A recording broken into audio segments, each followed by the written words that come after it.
L'armée nationale libyenne du maréchal Haftar affirme avoir tué des soldats turcs dans une attaque à Tripoli, un assaut contre l'aéroport de Mitiga, situé dans la capitale.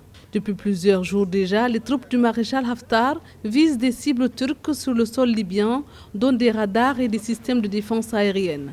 La Turquie a déployé ses militaires en Libye afin d'appuyer le gouvernement d'union nationale face à l'offensive lancée par l'armée nationale libyenne. La présence turque aggrave les tensions et les Turcs, évidemment, ils ont des calculs et des objectifs qui ne sont pas nécessairement dans l'intérêt de la Libye.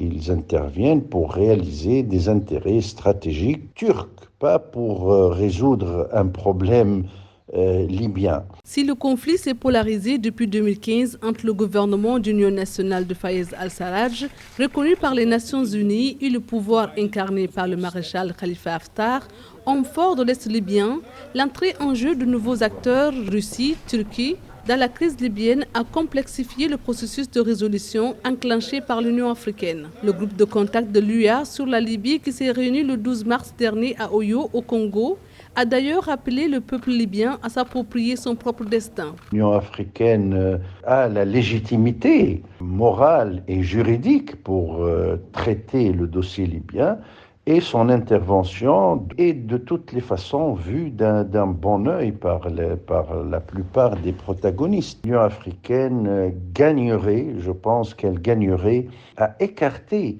l'Égypte pour que l'intervention diplomatique et politique de l'Union africaine soit acceptée par le camp de Haftar et par le camp de Sarraj en même temps. La conférence nationale interlibyenne a été annoncée pour le mois de juillet 2020. Elle devait avoir lieu à Addis Abeba en Éthiopie. Le cessez-le-feu n'est toujours pas respecté sur le terrain.